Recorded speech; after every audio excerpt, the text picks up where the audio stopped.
Oke. Pertama, untuk mengimbangi orang-orang Kristen yang ya sering bertanya tentang agama saya, bahkan memberikan tuduhan-tuduhan terhadap agama Islam. Nah, jadi saya lebih terbuka untuk menjawab kalau kalian bertanya dan ingin tahu tentang agama saya.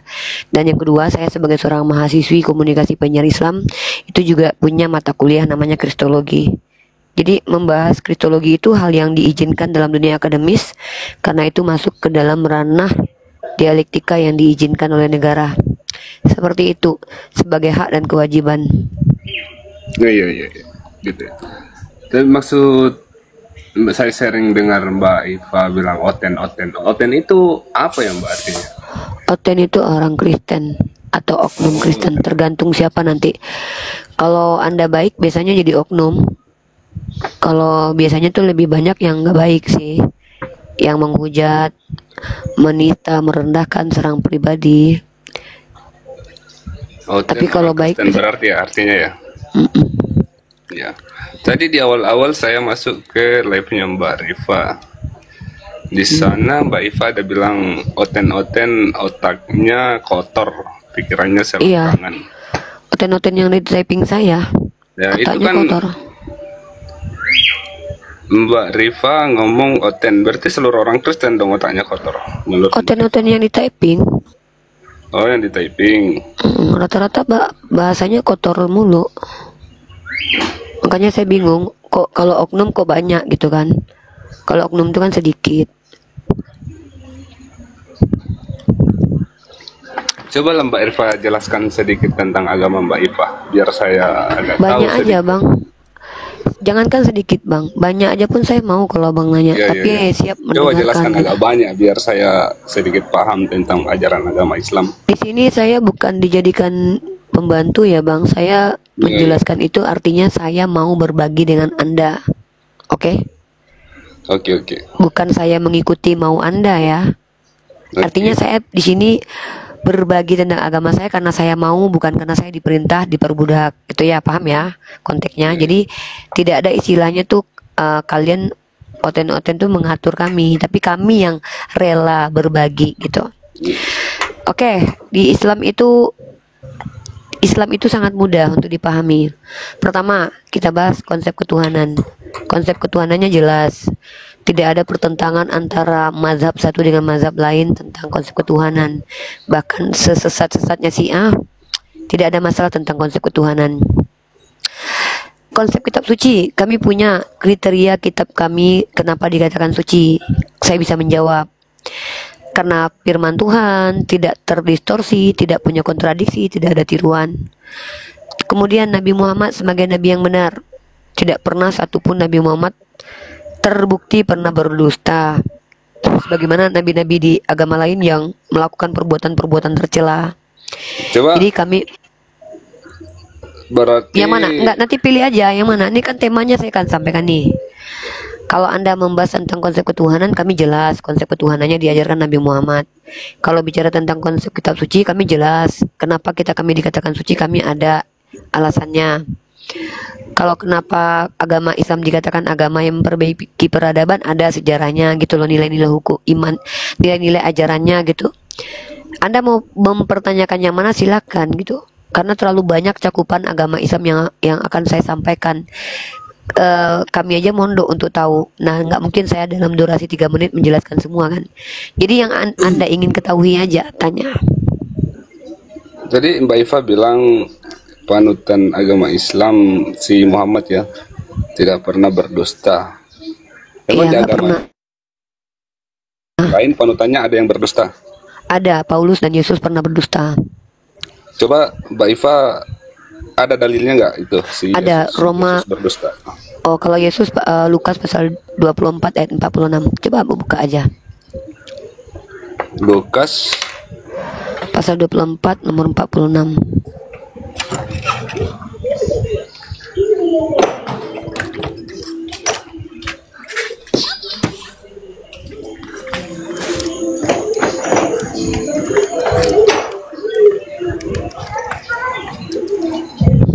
Lukas berapa tadi Mbak?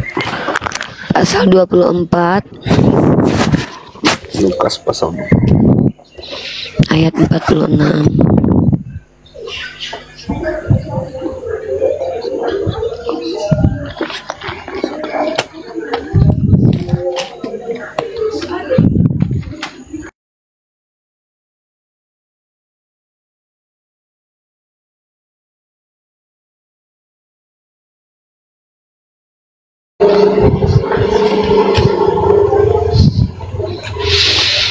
Ayat berapa, Mbak? 46, Bang.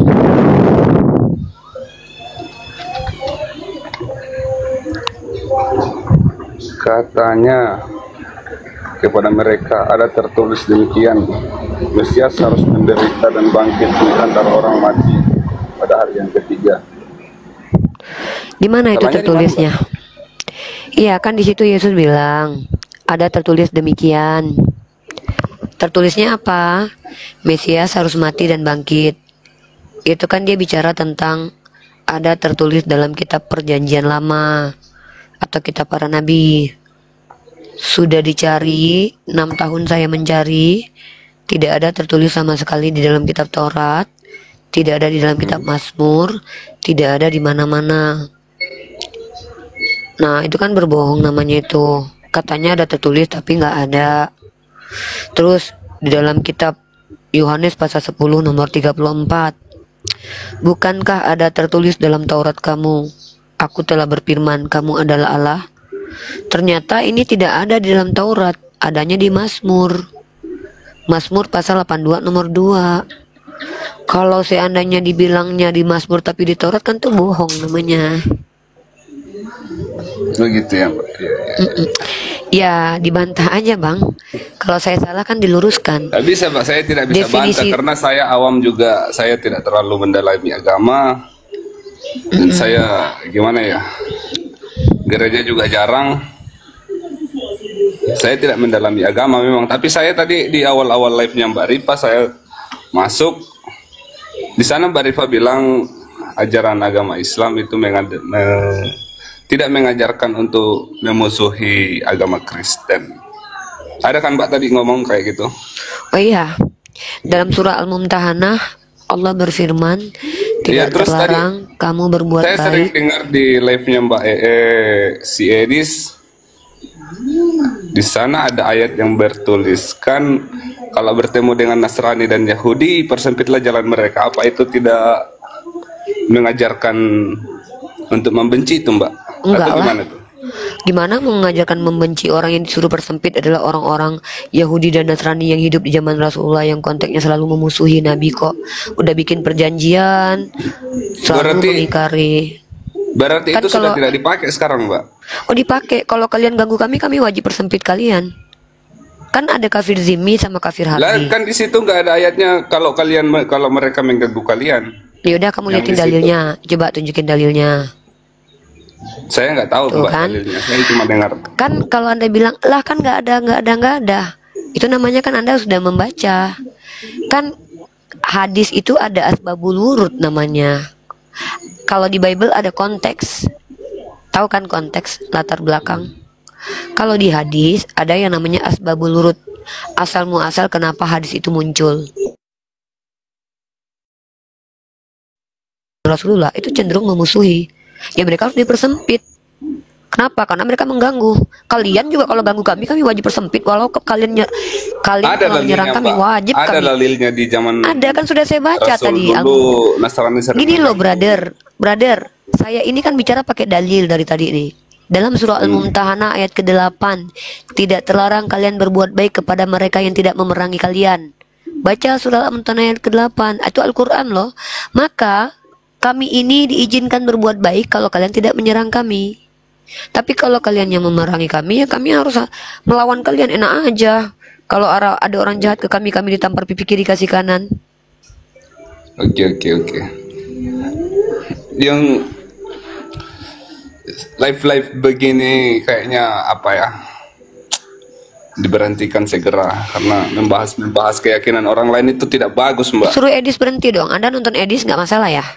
Kalau saya ini, sebentar, kalau si Edis itu bentar. Kalian, kalau Mbak Edis Rifa, menjawab kalian, Zuma. kalau saya tidak menjawab. Inilah teman-teman kita oteng ini tuh hipokrit alias munafik teman-teman ya. Mereka tuh pengen keluar kalau orang kalau jangan mereka emosi, Mbak. Jangan enggak, emosi. saya nggak emosi. Santai aja, santai Saya aja. santai Jangan kok, saya santai, cuman saya agak tegas saja. Saya nggak suka kelemar-kelemar kalau ngomong. Mereka ini gini teman-teman, mereka pengennya mereka bebas bahas agama kita. Tapi kalau kita bahas agama mereka dan ketahuan terbongkar, jangan dong bahas agama kami. Kami tersakiti, kami tertindas minoritasnya, terbongkar ajaran kami. Tapi giliran dia nonton Edis guys, yang ngebahas Al-Quran tiap malam sama hadis. Ini kelakuan saudara kita ini agak lucu ya. Padahal dia diajarkan sama Tuhannya, kalau ditampar pipi kiri kasih kanan loh. Tapi apa yang terjadi? Mereka menuntut kita tuh untuk membiarkan mereka membahas agama kita. Dan mereka katakan, Edis kan menjawab. Kalau kita menjawab, mereka bilang kalian menghujat. Agak hipokrit ya Anda ini ya. Hipokrit banget, munafik. Buka mic-nya brother.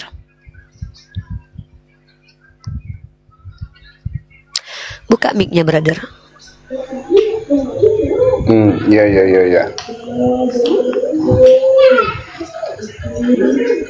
Lanjut Mbak, lanjut.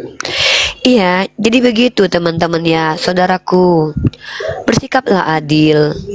Kalau kamu tidak mau kami membahas agamamu, ya kamu juga harus bilang sama kawan-kawanmu, jangan bahas agama Islam. Kalau kamu aja menonton Edis, masa saya kamu larang-larang bahas agama kamu? Lagi pula agama kamu itu kan tidak ada larangannya untuk dibahas, karena itu masuk dalam ranah ilmu pengetahuan, ya. Jadi Ya, kalau kita, iya. Saya mau kita tanya kan dulu, bicara Mbak. tentang ilmu pengetahuan.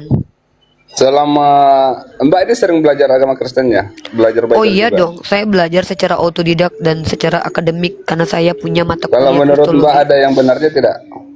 Di Di dalam Kristen. Bible itu ada benarnya tidak? Atau semuanya salah menurut Mbak? Bagus pertanyaannya nih. Rasulullah SAW, Nabi kami, lihat adilnya Nabi kami nih. Lihat nih, dengarkan Nabi saya nih. Kata Nabi saya, kalau ada orang fasik datang membawa kabar, jangan ditolak semuanya, jangan diterima semuanya. Apa kata Nabi saya ke saya? Perhatikanlah dan selidiki, dipelajari. Nah, tidak semua isi kitab Anda itu salah. Tidak Ada semua. benarnya ya? Ada yang benar. Contoh, ketika Yesus berkata, Shema Israel, Adonai Elohenu Echad, ya itu benar lah. Tuhan itu cuman Echad satu. Masa mau disalahin? Ketika Yesus berkata, aku tidak dapat berbuat apa-apa dari diriku sendiri, itu konsisten karena dia adalah nabi. Ketika Yesus juga berkata, segala firman yang kau berikan telah aku sampaikan kepada mereka. Sebagai seorang rasul ya memang begitu. Apa masalah?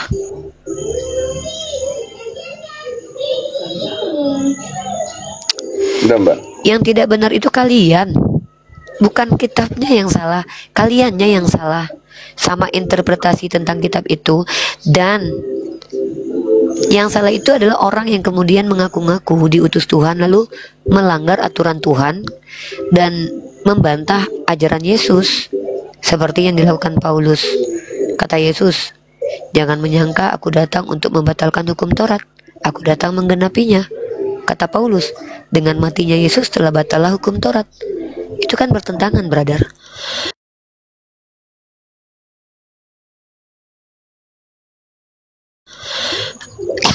Kamu yang mana? Yesus atau Paulus?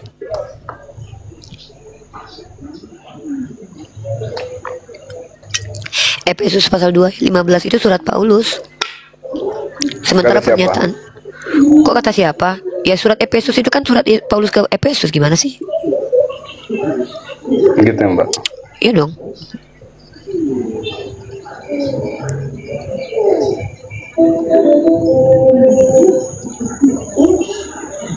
Lanjut Mbak.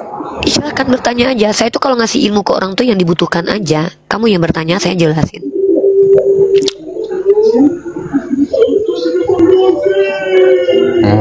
Udah lah, Mbak, saya mau turun aja. Saya awam masalah agama.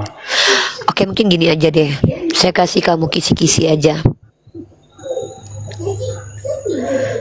Pertama, jujur. Bicara agama tuh jujur. Kedua, adil.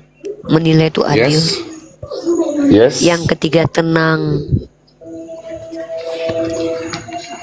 Jujur, adil, tenang. Kalau ketiga hal ini sudah kita lakukan, kita akan tahu mana benar mana salah. Tolonglah Mbak, typingnya ini pengikutnya Mbak di Itu bukan pengikut saya. Bahasanya. Itu tuh orang Kristen. Oten itu semua rata-rata. Kamu baca lah itu. Yang diserahkan Nabi Muhammad. Lagi pula kita tidak bisa mengendalikan lisan dan tangan seseorang, brother. Yang kita bisa lakukan adalah mengendalikan jari-jari kita dan lisan kita. Sepertinya Anda orang baik. Mungkin saja Anda melihat, menganggap bahwa kami para apologet Islam ini orang-orang yang menurut Anda itu mengganggu kenyamanan Anda karena membahas agama Anda. Walaupun tadi Anda sedikit hipokrit karena membela Edis, tapi menyalahkan saya. Tapi nggak apa-apa lah, saya maklum kok itu. Saya tahu, saya yakin Anda orang baik kok. Saya yakin Anda tidak akan sedikit pun memahami bahwa di agama Anda itu diajarkan kebencian. Walaupun secara tertulis ada.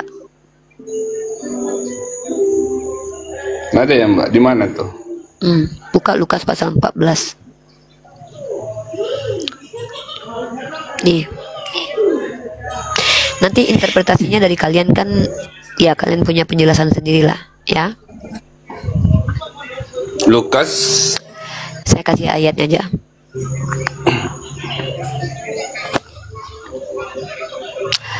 Silakan Anda buka dalam kitab Anda, Lukas pasal 14 nomor 26. 24.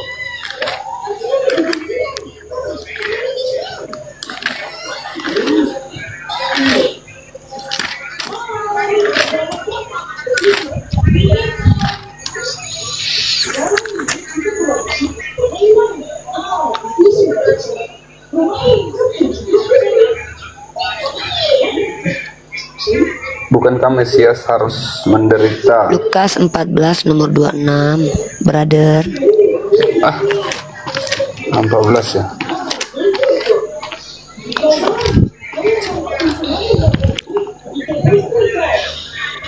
Jikalau seorang datang kepadaku dan dia tidak membenci bapaknya. Ini jangan dipotong-potong, Pak. Harus dari atas ayatnya ini. Silakan baca Harus satu mulai kitab. dari awal. Kalau perlu baca satu kitab. Segala sesuatu harus dilepas untuk mengikut Yesus. Berarti Anda Pada kalau saat- ikut Yesus melepaskan orang tua Anda. Bentar Pak, saya baca dulu ya, biar saya paham. Pada satu kali ia berdayung-dayung mengikut Yesus dalam perjalanannya, sambil berpaling ia berkata kepada mereka, "Jikalau datang kepadaku dan tidak membawa bensin istrinya,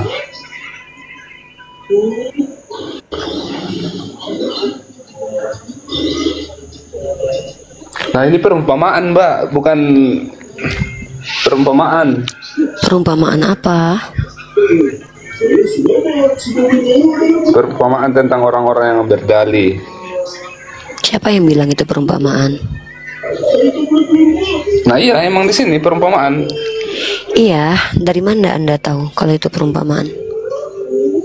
Nah ini ada di Mbak tulisannya nih, perumpamaan orang-orang yang berdalih. Perumpamaan orang-orang berdalih itu seperti itu. Berarti itu bukan perintah. Lah beda lah Mbak, perumpamaan dengan perintah itu berbeda. Iya, berarti itu bukan perintah ya. Perumpamaan itu semacam contoh, bukan perintah Mbak kalau perumpamaan.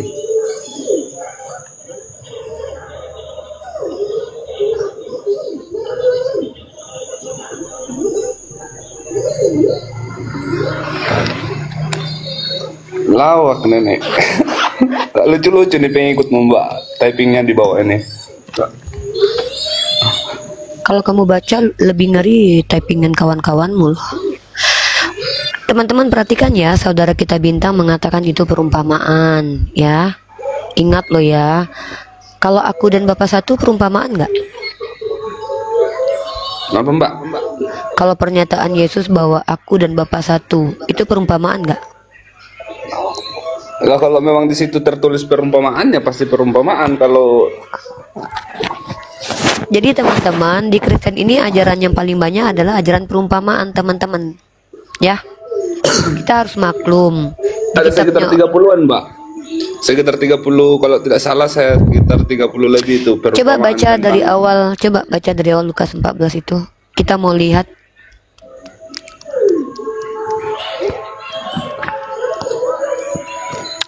Silakan dibuka. Kalau perlu satu perikop kita bahas malam ini. Nah, itu pengikutnya Mbak jadi apa? Penontonnya Bang, jadi banyak gara-gara kalau saya naik ke sini. Enggak juga tanpa Anda. Biasanya saya juga rame yang nonton. Ini kan akun kecil saya. Sampai 1000 Mbak biasanya penontonnya Mbak. Enggak lah, Saya sering biasanya masuk live-nya. gini. Lagi pula gini ya Bang ya, Anda itu NPD-nya tuh akut banget tau gak sih? Seolah-olah Anda merasa bahwa Anda ini yang menjadi asbab penonton saya banyak. Saya tuh udah 6 tahun diskusi lintas agama. YouTube saya tuh udah 100.000 lebih loh. Jadi tuh nama saya tuh udah ada gitu loh. Jadi bukan karena Anda gitu Bang. Jadi kayak berhentilah jadi orang yang NPD brother. Biasa aja loh jadi orang tuh, rendah Bahas yang hati lain aja lah lah. Mbak. Bahas yang lain aja. Enggak, maksudnya gini loh. Jadi orang tuh kan saya bilang tuh santai, tenang. Yes. Kalau saya ini bahasan saya tetap agama. Teman-teman perhatikan Lukas 13 tadi ya, Lukas 14 ya teman-teman ya. Saya harus mengedukasi orang Bang. Masa Bintang saya, on. duh, Kepedean. brother, mending sama saya aja, nggak usah dibahas dulu. Turunin aja. Teman-teman perhatikan nih teman-teman ya, perhatikan teman-teman ya. Teman-teman perhatikan, kalian tahu nggak teman-teman? Perumpamaan tentang orang-orang berdalih itu adalah judul yang bukan ayat. Paham ya? Itu judul yang bukan ayat. Di mana judul itu ditambahkan kemudian entah kapan dan siapa yang menambahkannya. Saya ulangi sekali lagi, itu hanya judul yang tidak termasuk ke dalam ayat. Kita baca. Jadi di ayat ke-15-nya teman-teman, Yesus mengadakan perumpamaan. Dari ayat ke-16, ada seorang mengadakan perjamuan besar dan ia mengundang banyak orang menjelang perjamuan. Itu adalah perumpamaan teman-teman. Itu perumpamaannya ya. Nah, tiba-tiba saudara kita mengatakan itu perumpamaan. Saya didustai teman-teman. Saya dibohongin. Yang saya bacakan itu perikopnya sudah berbeda kawan-kawan. Perikop ayat yang saya kasih ke saudara kita bintang ini adalah segala sesuatu harus dilepaskan untuk mengikut Yesus. Tapi saudara kita ini saya didustai. Dia bilang perikopnya itu tentang perumpamaan. Padahal perumpamaannya di ayat nomor ke-15. 3 kali bintang mendustai Uniriva di sini. Kenapa sih bintang kitabnya sendiri kok Nah, dipelintir turun deh? aja Bang, jangan layani nenek botol nih. Itulah bahasanya saudara Kristen Anda. Bagus kan bahasanya, bahasa kasih kan? Aduh, parah ini orang-orang di bawah ini. Ayo bintang, kenapa kamu membohongi aku? Mbak, saya mau tanya Mbak ini, selama live membahas-bahas agama Kristen sudah dapat apa aja Mbak? Apa sudah pernah memurtadkan Kristen atau apa? Maksudnya Tidak ada urusannya dengan Anda itu. Dan itu tidak ada gunanya buat peradaban untuk saya jawab. Karena motivasi saya hadir ke ruang publik ini untuk mengikuti anjuran pemerintah kita, yaitu memerangi kebodohan dan mencerdaskan anak bangsa. Karena kapasitas saya adalah prodinya komunikasi penyiar Islam, maka bahasan saya adalah agama.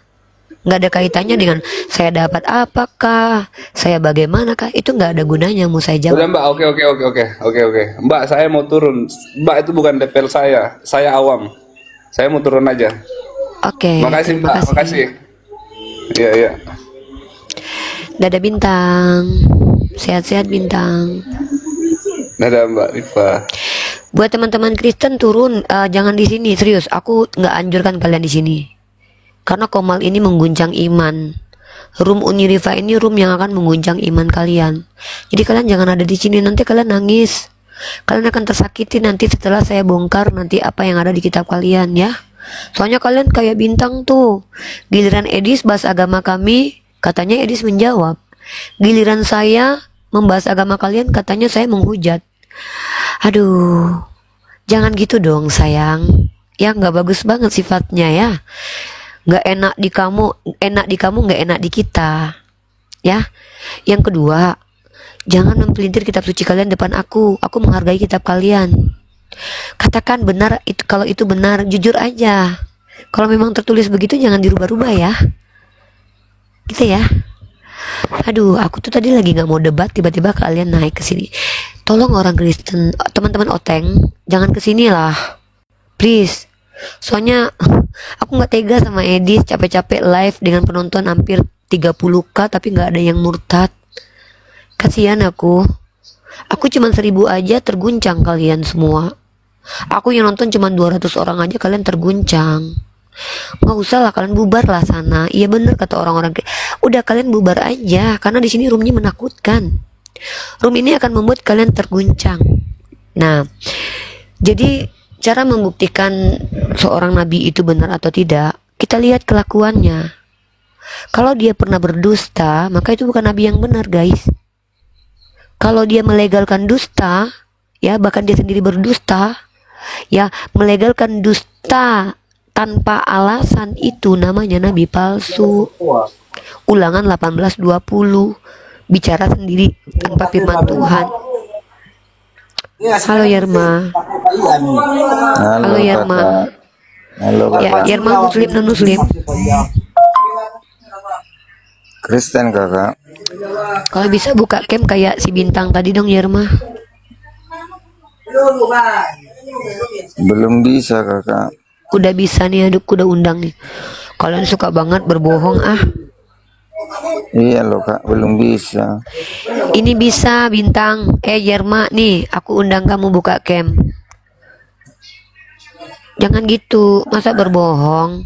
Pengikut kamu sudah 354, udah bisa buka cam. Di sini kok aku belum bisa kak. Ya karena kamu berbohong. Enggak juga loh. Aduh, Irma, nih kamu tuh sudah saya undang buka cam tuh. Kalau kalian tuh menyampaikan kebenaran, kenapa takut sih, wajahnya kelihatan? Sampaikan aja lah. Ya udah buka cam. Kita bicara agama loh. Ya tapi kan ini belum bisa loh kak.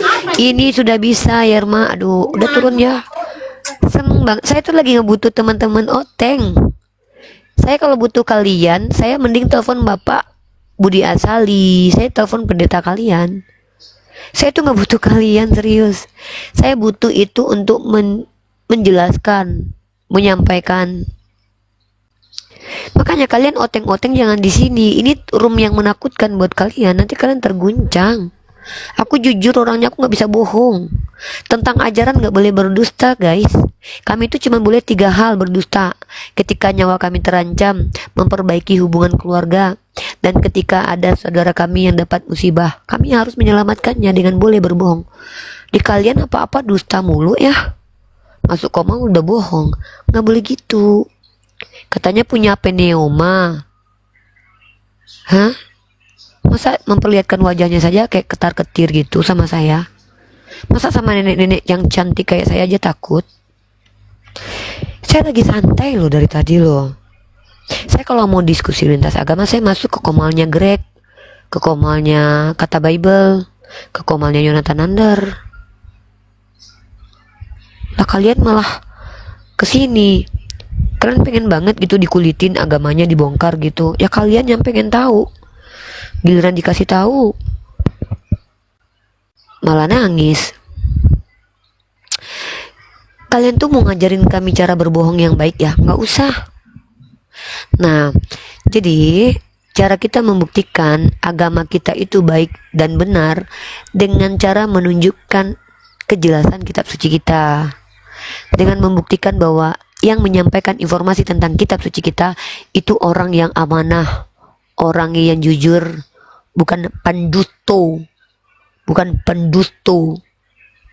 Kalau pendusto ngapain diperciyo? Buang ke laut. Orang yang pernah berdusto sekali, ada kemungkinan dia berdusto lagi.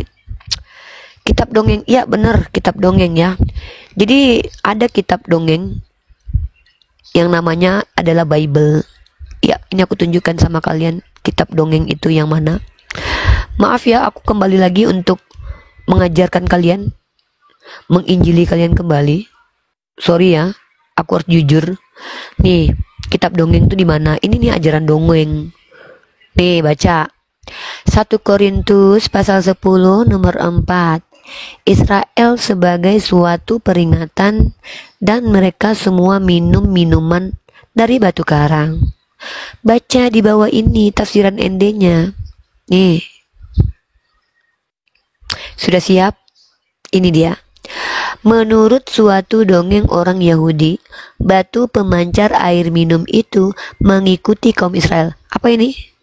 Menurut dongeng. Menurut suatu dongeng. Waduh, kok bisa? Aduh, yang oten minggir deh dari sini sebelum aku bongkar-bongkar semua. Ayo dong, aku tadi lagi nggak pengen bongkar, jadi gara-gara kalian aku jadi bongkar. Ayo minggir sana, serius. Ayo pindah ke rumah Edis sana, di situ ada lawak-lawak, di sini tempat ilmu pengetahuan ya.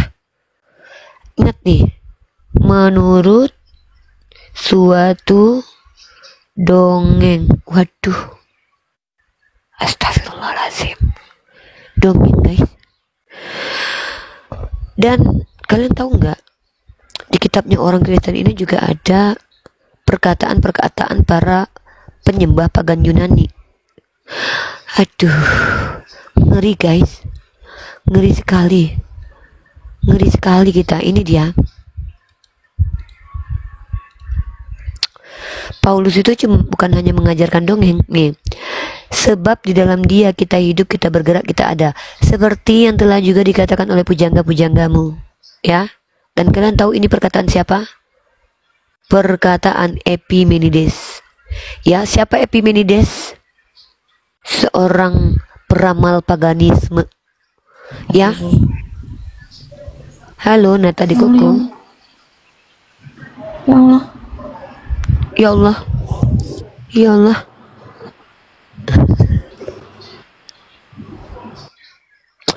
Ini kutipan ini terdapat dalam karya Epimenides dari Nasos yang hidup dalam abad ke-6 sebelum Kristus.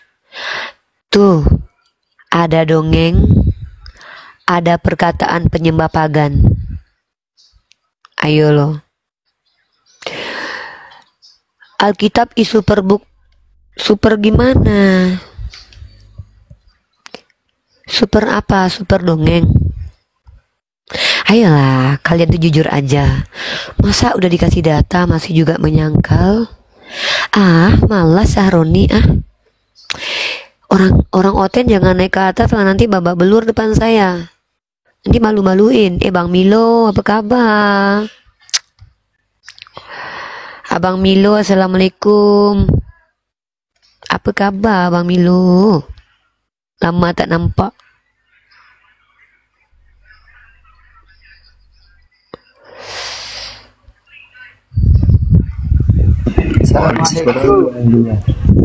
Assalamualaikum warahmatullahi wabarakatuh.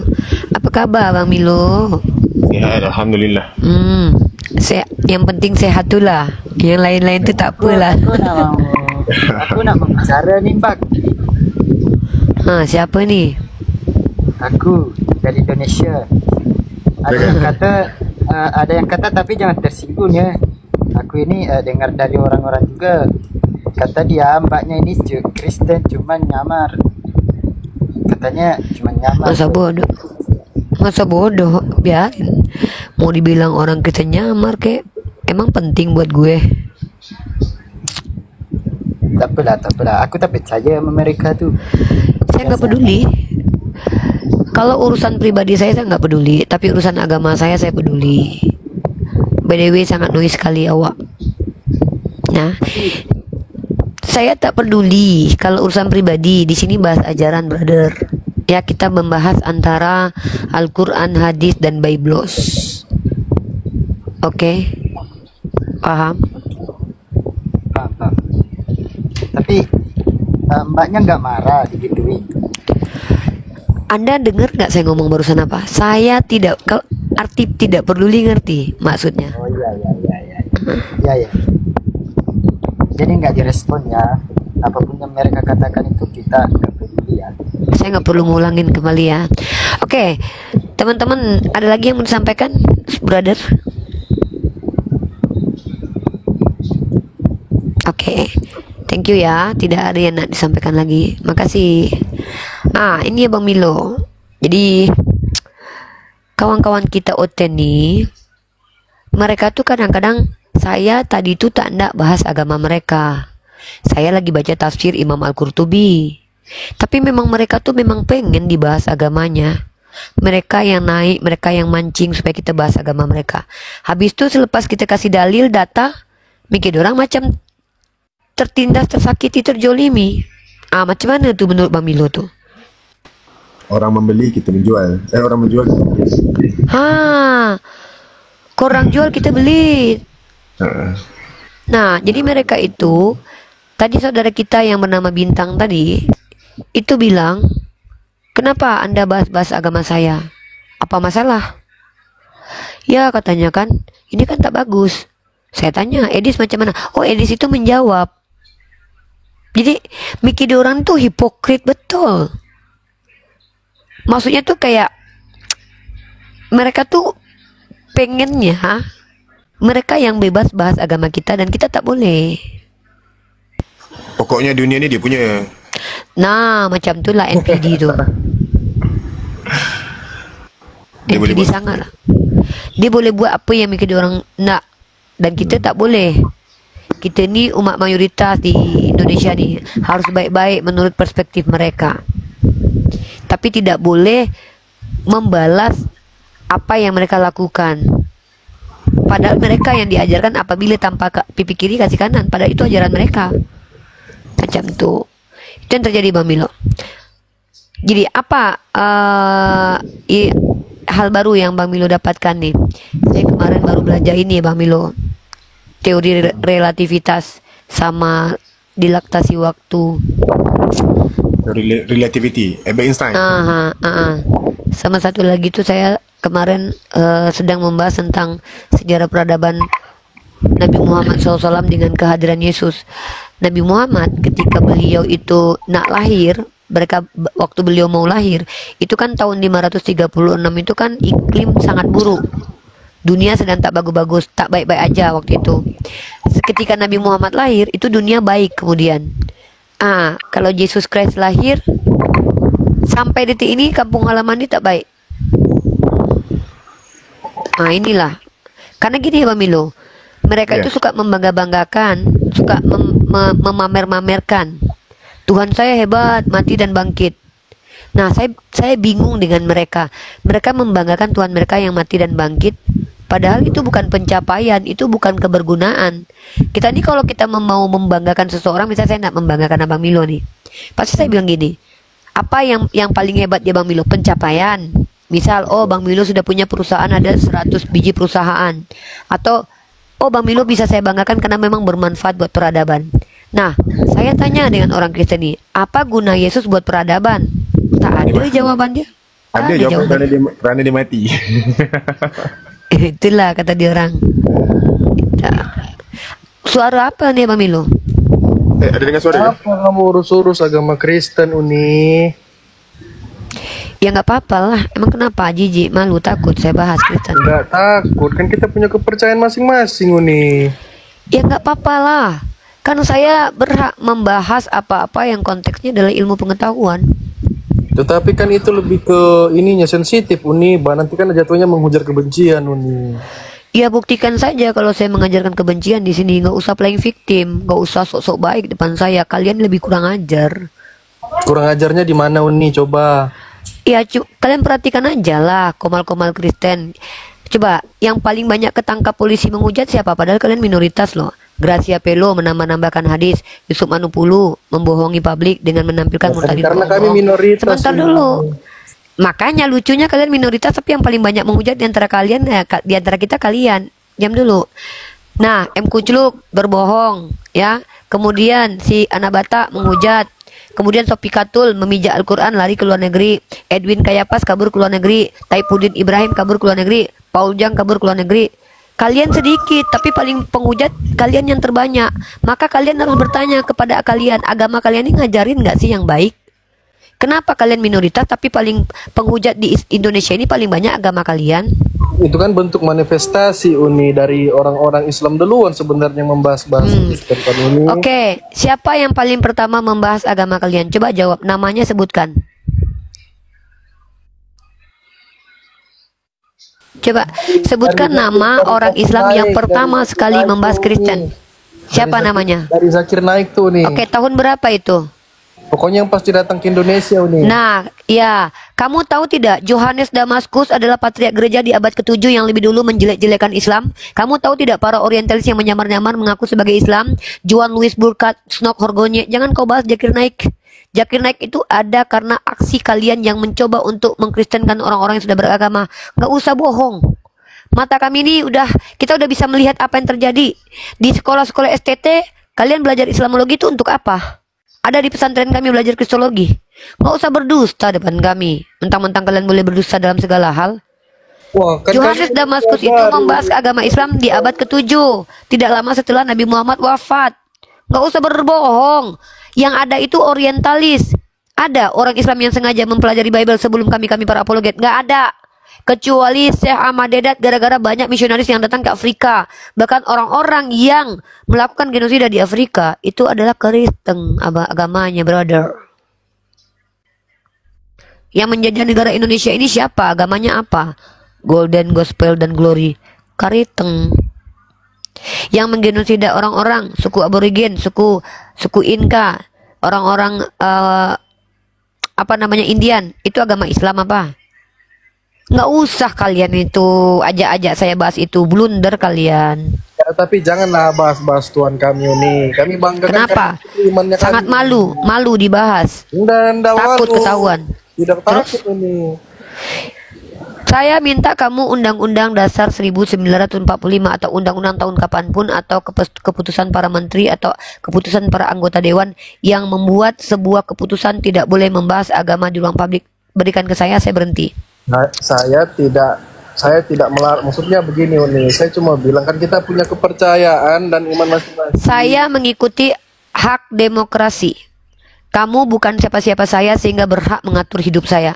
Saya minta undang-undangnya dan ayat di kitab sucimu tidak boleh membahas Kristen di ruang publik. Saya kasih ke saya. Kalau ada tertulis di kitab sucimu, saya ikuti. Saya menghargai kamu. Kalau ada di undang-undang, saya ikuti. Silakan. Kalau berbicara demokrasi kan negara kita tidak Kalau tidak ada, diam. Saya tidak ada urusan dengan Anda. Saya cuma mau berhadapan dengan sesuatu yang ada tertulis. Saya nggak harus ikuti kamu. Karena kebenaran itu tidak mengenal perasaan, ya. Kebenaran tidak mengenal perasaan, gitu. Atau kamu suruh dulu berhenti apologet kalian yang penghujat itu, RK, Edi, Sopikatul, Bom, Elia, suruh berhenti dulu. Saya langsung berhenti. Saya pun tidak setuju dengan mereka. Ya udah, kamu kesana dulu aja, jangan ke saya. Yang wajib menasihati saya itu orang Islam, bukan kamu, Oten, ya. Kamu nasihati aja sesamamu. Ya, oke nih, siap. Jangan anti ilmu pengetahuan. Kamu tahu nggak dulu Galileo dihabisi nyawanya gara-gara gereja tidak menerima ilmu pengetahuan. Mau jadi seperti itu? Sorry, ini bukan lagi di dalam zaman kegelapan. Ini sudah zaman ilmu pengetahuan. Semua dikupas tuntas menggunakan ilmu pengetahuan. Seperti itu. Mohon maaf, kawan-kawan Kristen, kalau kalian merasa tersakiti dan teraniaya, saran saya adalah kalian minta buat undang-undang dasar untuk menganjurkan tidak boleh membahas agama apapun di ruang publik. Saya ikuti itu, saya patuh. Tapi demo dulu sama pemerintah sana, oke? Ya sudah Uni, kalau begitu nih, ya udah saya izin dulu lah Uni, pamit ya. Oke, terima kasih.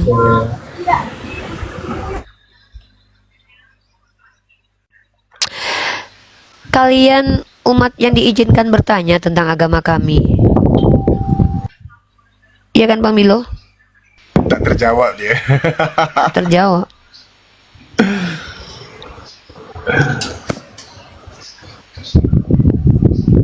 Hitam dan putih itu jelas kan. Wala talbisul haqqo bil batil.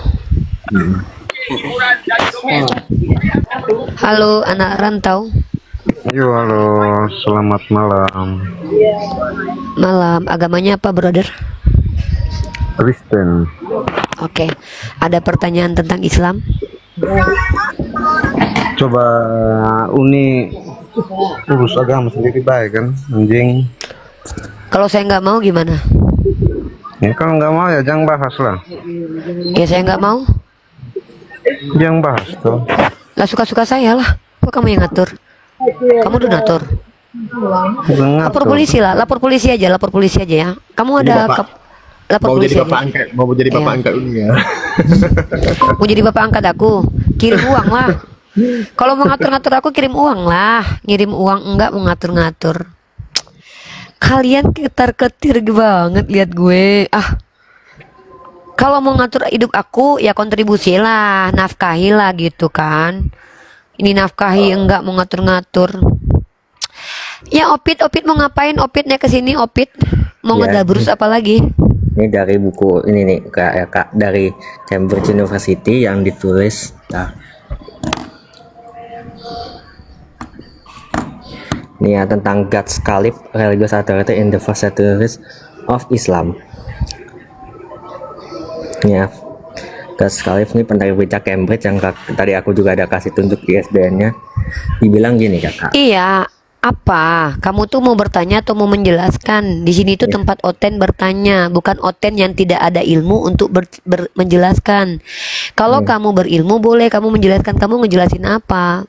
Ya, jadi di sini dikatakan bagaimana khalifah pertama di Islam disebutkan bahwa itu adalah murni kepentingan politik dan tidak ada satupun orang yang nyaman dalam kepentingan penyebarannya dengan awal penyebaran Islam.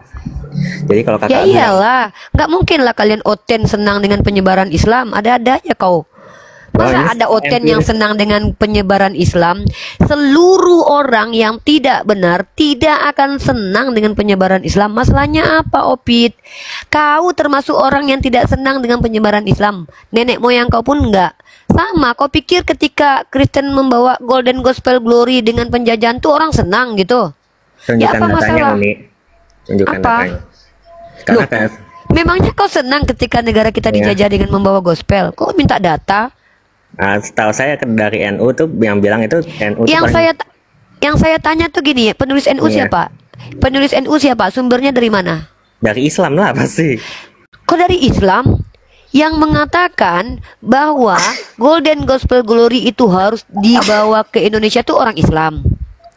Pit, udah saya bilang Pit, saya lagi nggak punya hasrat untuk menghadapi orang yang botolnya menahun ya Pit, dibawa ya Pit ya, hama bakteri Pit.